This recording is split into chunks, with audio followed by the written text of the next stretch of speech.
Friends, मैं रोहित त्रिपाठी एक बार फिर से आप सभी का स्वागत करता हूं अपने यूट्यूब चैनल पीआरटी स्टडी पर। जैसा कि हर एक वीडियो में आप लोगों के एग्ज़ाम से रिलेटेड काफ़ी ही इम्पोर्टेंट टॉपिक लेकर आ रहा हूं। आज का ये वीडियो बहुत ही ज़्यादा इम्पोर्टेंट टॉपिक पर है। आप वीडियो देखेंगे तो आपको टॉपिक का खुद ही अंदाज़ा लग जाएगा कि कितना ज़्यादा इम्पोर्टेंट है। आप किसी भी एग्ज़ाम की तैयारी कर रहे हो, हर एक एग्ज़ाम के लिए वीडियो काफ़ी इम्पोर्टेंट है, तो वीडियो पूरा लास्ट तक देखें। अगर आपको वीडियो अच्छा लगे तो वीडियो को लाइक करें। अगर अभी तक आपने हमारे यूट्यूब चैनल पीआरटी स्टडी को सब्सक्राइब न किया हो तो हमारे इस यूट्यूब चैनल पीआरटी स्टडी को सब्सक्राइब कर लें। आपका जो भी फीडबैक है ये हमें कमेंट में ज़रूर दें, ताकि आप लोगों के लिए मैं इम्प्रोवाइजेशन करके उस टॉपिक पर वीडियो ला सकूं जिस पर आप चाहते हैं। तो चलिए फ्रेंड्स, देर ना करते हुए शुरू करते हैं अपना आज का वीडियो। आज के वीडियो का जो टॉपिक है फ्रेंड्स, यूनेस्को। नाम सुना होगा आप लोगों ने। यूनेस्को एक ऑर्गेनाइजेशन है। यूनेस्को क्या है और जो इंडिया में यूनेस्को की विश्व धरोहर है वो कौन कौन सी हैं, कब शामिल हुई, कौन से राज्य में हैं, इन सब के बारे में आप लोगों को आज इस वीडियो में पता चलेगा। तो वीडियो काफ़ी इम्पोर्टेंट है। आप किसी भी एग्ज़ाम की तैयारी कर रहे हो, ये वीडियो आपको हर एग्ज़ाम में हेल्पफुल साबित होने वाली है। तो वीडियो को पूरा लास्ट तक देखिए, बने रहिएगा लास्ट तक। आपको 100% एक बहुत ही अच्छी जानकारी मिलने वाली है। चलिए शुरू करते हैं अपना आज का जो टॉपिक है, यूनेस्को। सबसे पहले इसकी फुल फॉर्म के बारे में बताएं। United Nations Educational, Scientific and Cultural Organization. UNESCO का जो फुल फॉर्म है, United Nations Educational, Scientific and Cultural Organization, ये यूनेस्को का फुल फॉर्म है। बात करें हिंदी की तो इसको हिंदी में कहते हैं संयुक्त राष्ट्र शैक्षणिक, वैज्ञानिक और सांस्कृतिक संगठन। हिंदी में क्या कहेंगे इसको? संयुक्त राष्ट्र शैक्षणिक, वैज्ञानिक और सांस्कृतिक संगठन। बात करें अगर यूनेस्को के गठन की तो यूनेस्को का गठन कब हुआ था? 1945। 1945 में यूनेस्को का गठन हुआ था। जो इसकी स्थापना हुई थी यूनेस्को की 1945 में हुई थी। यूनेस्को का मुख्यालय पेरिस में है, जो कि फ्रांस की राजधानी है। यूनेस्को का जो हेडक्वार्टर है, जो मुख्यालय है, वो कहाँ पर है फ्रेंड्स? पेरिस में है। यूनेस्को के जो महानिदेशक हैं, डायरेक्टर जनरल हैं, वो हैं आंद्रे अजोले। आंद्रे अजोले इसके महानिदेशक हैं और उप महानिदेशक हैं सिंगकू। सिंगकू इसके उप महानिदेशक हैं और आंद्रे अजोले इसके महानिदेशक हैं। ये जानकारी थी यूनेस्को के बारे में। इसका गठन होता है 1945 में, मुख्यालय पेरिस में है, महानिदेशक आंद्रे अजोले, उप महानिदेशक सिंगकू। ये चारों क्वेश्चन बनते हैं, चारों क्वेश्चन पूछे जाते हैं। यूनेस्को का गठन कब हुआ था, मुख्यालय कहाँ है, महानिदेशक कौन है और उप महानिदेशक कौन है। वीडियो काफ़ी इंपॉर्टेंट है, बार बार आप लोगों से कह रहा हूँ वीडियो के लास्ट तक बने रहिएगा, काफ़ी इंपॉर्टेंट टॉपिक है। अब बात करते हैं यूनेस्को क्या काम करता है। यूनेस्को द्वारा जारी की जाने वाली सूचियाँ हैं कुछ। यूनेस्को कौन कौन सी सूची जारी करता है? तो यूनेस्को जारी करता है यूनेस्को की विश्व विरासत श्रेणी। यूनेस्को अपनी विश्व विरासत श्रेणी में किसको लेना चाहता है, ये एक लिस्ट होती है, ये यूनेस्को को द्वारा जारी की जाती है। यूनेस्को की एक अमूर्त धरोहर सूची होती है, वो भी यूनेस्को द्वारा जारी की जाती है। यूनेस्को द्वारा जारी की जाने वाली एक यूनेस्को की क्रिएटिव नेटवर्क सिटी भी होती है, और यूनेस्को का मैब कार्यक्रम। ये 4 श्रेणियां हैं जो यूनेस्को द्वारा जारी की जाती हैं। विश्व विरासत श्रेणी, अमूर्त धरोहर, क्रिएटिव नेटवर्क सिटी और मैब कार्यक्रम। 4 टॉपिक हैं, 4 सूचियां हैं जो कि यूनेस्को द्वारा जारी की जाती हैं। हम लोग चारों सूचियों को, चारों टॉपिक को कवर करेंगे 1 बाय 1। आज का जो हमारा टॉपिक है, टॉपिक नंबर 1 जो है, यूनेस्को की विश्व विरासत श्रेणी। अब भारत की वो कौन कौन सी विश्व विरासतें हैं जो यूनेस्को में शामिल है।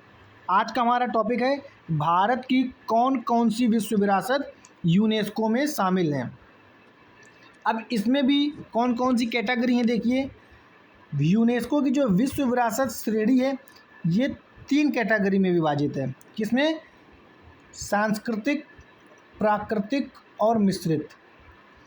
सांस्कृतिक, प्राकृतिक और मिश्रित, ये 3 कैटेगरी हैं जिसकी लिस्ट जारी करता है यूनेस्को विश्व विरासत श्रेणियों में। अब बात करें अगर सांस्कृतिक की, तो सांस्कृतिक श्रेणी की शुरुआत हुई थी 1983 में। 1983 में सांस्कृतिक श्रेणी की शुरुआत हुई थी। अब भारत की कुछ विश्व विरासत सांस्कृतिक में भी हैं, कुछ प्राकृतिक में भी हैं और कुछ मिश्रित में भी हैं। कितनी है सांस्कृतिक में, कितनी है प्राकृतिक में और कितनी है मिश्रित में, वो कौन कौन सी हैं उसके बारे में भी आपको पता चलेगा। सबसे पहले आपने पता किया यूनेस्को का गठन कब हुआ था। 1945 में यूनेस्को का गठन हुआ था। यूनेस्को का मुख्यालय कहाँ है? तो पेरिस में यूनेस्को का मुख्यालय है, जो कि फ्रांस की राजधानी है। यूनेस्को के जो महानिदेशक हैं वो हैं आंद्रे अजोले और उप महानिदेशक हैं सिंग कू। उसके आगे बढ़े, यूनेस्को 4 सूचियां जारी करता है: विश्व विरासत, अमूर्त, क्रिएटिव और मैब कार्यक्रम। 4 श्रेणियों में से जो पहली श्रेणी है यूनेस्को की विश्व विरासत श्रेणी, इसमें भी इसके 3 भाग हैं: सांस्कृतिक, प्राकृतिक और मिश्रित। अब इसका पहला भाग सांस्कृतिक भाग में क्या क्या है? यूनेस्को की विश्व विरासत श्रेणी के जो सांस्कृतिक भाग है उसमें भारत के कुल 36 धरोहर हैं जो सांस्कृतिक धरोहर के रूप में है।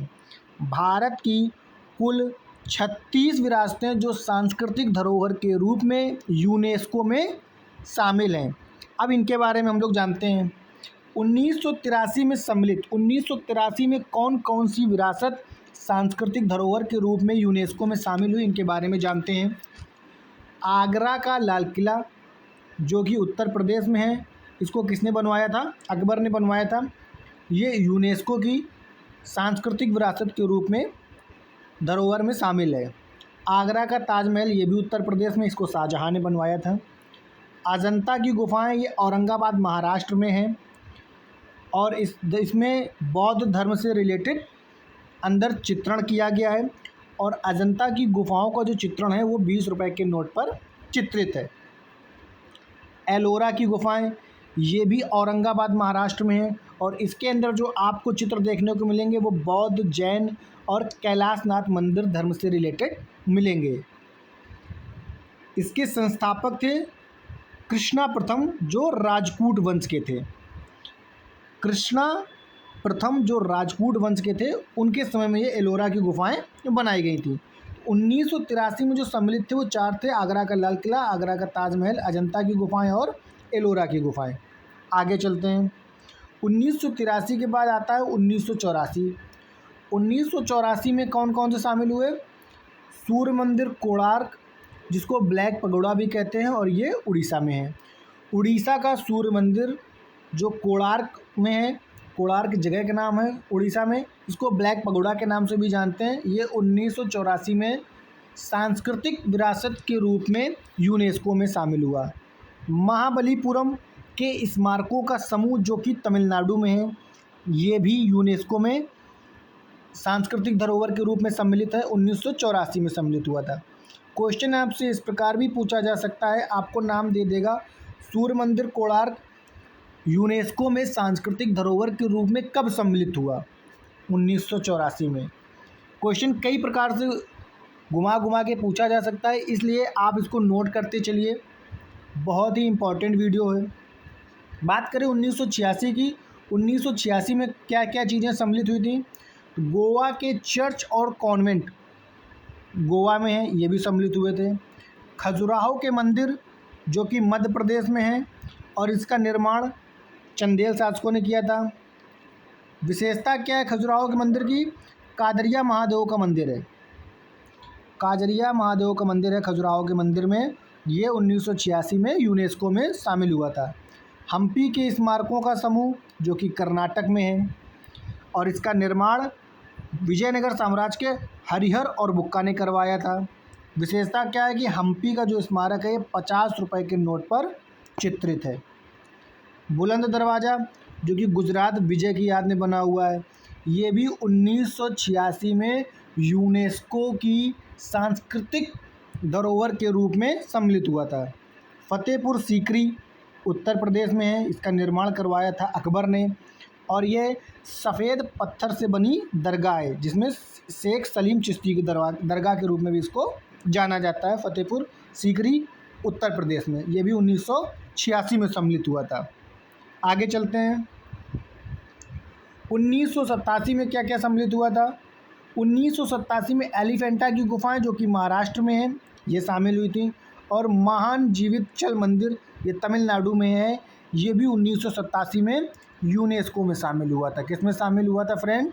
यूनेस्को में शामिल हुआ था। 1989 में क्या क्या शामिल हुआ था? सांची के बौद्ध स्मारक मध्य प्रदेश में है, सांची के बौद्ध स्मारक जो कि मध्य प्रदेश में है, इन 1989 में सम्मिलित हुए थे। 1993 में क्या सम्मिलित हुआ था? हुमायूं का मकबरा जो कि दिल्ली में है, और इसका निर्माण हाजी बेगम अब अकबर की माता हमीदा बानो ने करवाया था। विशेषता क्या है? दोहरी गुंबद चार दीवारी शैली, चारबाग शैली में निर्मित भारत का पहला मकबरा, ये इसकी विशेषता है, और 1993 में ये यूनेस्को में सम्मिलित हुआ था। साथ ही साथ कुतुब मीनार जो कि दिल्ली में है, ये भी 1993 में सम्मिलित हुआ था। कुतुब मीनार की संस्थापक कुतुबुद्दीन ऐबक, इन्होंने काम शुरू कराया था कुतुब मीनार का, पूरा किया था इल्तुतमिश ने। दोबारा से इसका निर्माण कराया था फिरोज़ तुगलक ने, और इसकी मरम्मत कराई थी सिकंदर लोदी ने। चारों इम्पॉर्टेंट हैं।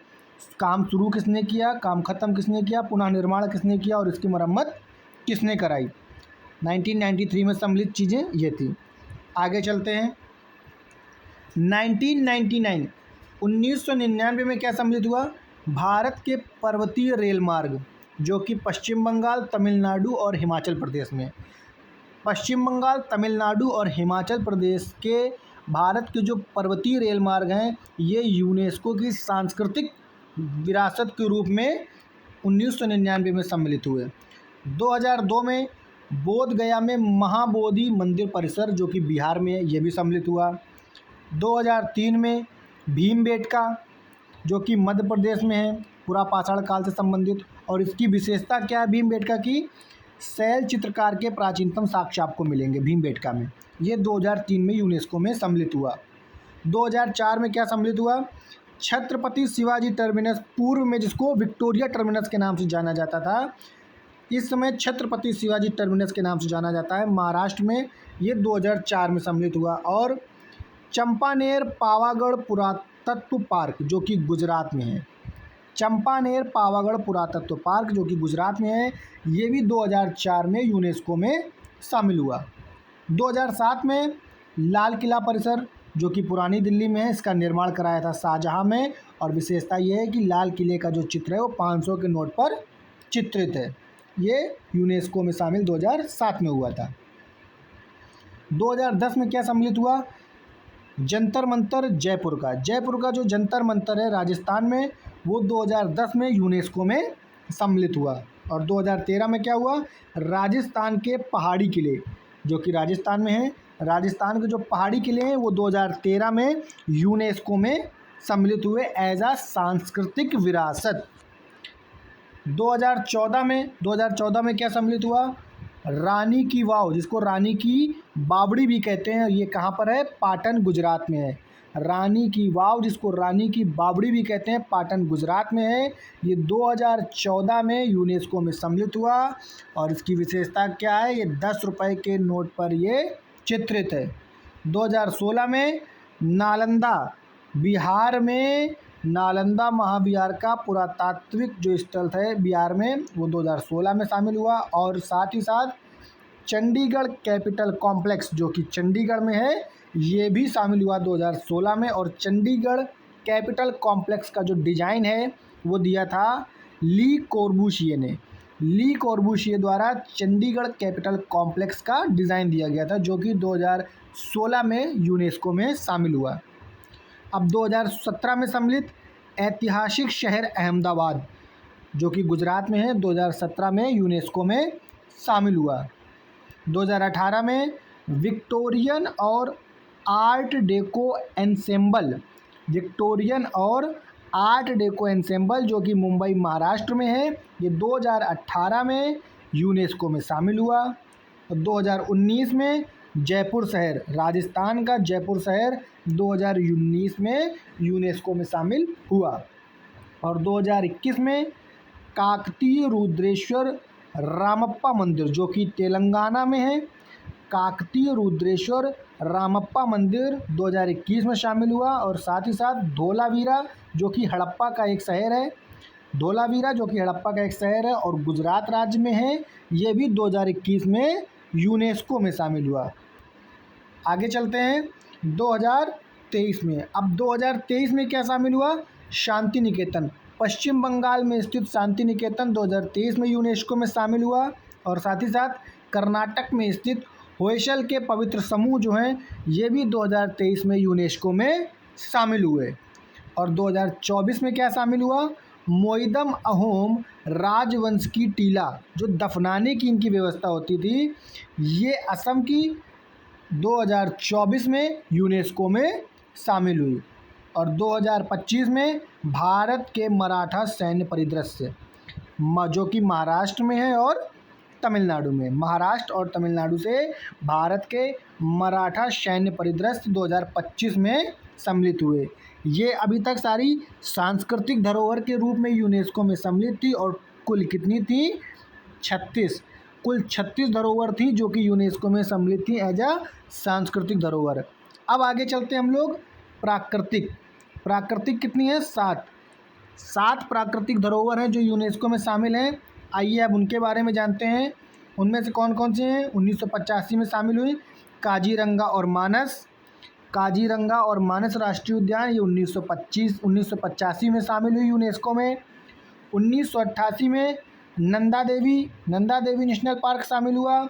1987 में सुंदरवन राष्ट्रीय उद्यान, ये यूनेस्को में शामिल हुआ।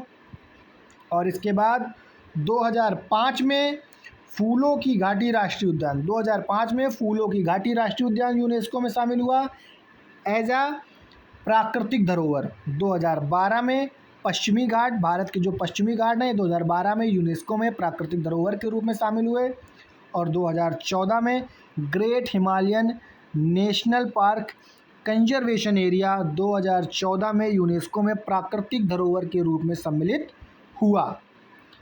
अब बात करते हैं जो मिश्रित धरोहर हैं, वो सिर्फ एक है काजीरंगा राष्ट्रीय उद्यान जो कि 2016 में शामिल हुई। काजीरंगा राष्ट्रीय उद्यान जो कि 2016 में यूनेस्को में मिश्रित धरोहर के रूप में शामिल हुई। ये भारत की एकमात्र मिश्रित धरोहर है जो यूनेस्को में शामिल है 2016 में। आज का वीडियो आप लोगों को कैसा लगा फ्रेंड्स, ज़रूर बताइएगा। मैंने आप लोगों को यूनेस्को में शामिल होने वाली सारी चीज़ें बताई। कौन कौन सी? यूनेस्को में एक तो सांस्कृतिक धरोहर शामिल होती हैं। अब सांस्कृतिक धरोहर कितनी थी मैंने आपको बताई? 36। उसके बाद 7 धरोहर थी प्राकृतिक जो मैंने आपको बताई यूनेस्को में प्राकृतिक धरोहर के रूप में शामिल हैं। कितनी हैं? 7 हैं। और अंत में एकमात्र मिश्रित धरोहर जो कि यूनेस्को में शामिल है, वो भी मैंने आपको बता दी। ये इतनी धरोहर भारत में यूनेस्को में सम्मिलित हैं। आपको एक बार फिर से देख लीजिए, याद हो जाएगा। वीडियो कैसा लगा ज़रूर बताइएगा। वीडियो अच्छा लगा हो तो लाइक कर दीजिएगा, शेयर कर दीजिएगा। चैनल अभी तक सब्सक्राइब ना किया हो तो चैनल सब्सक्राइब कर दीजिएगा।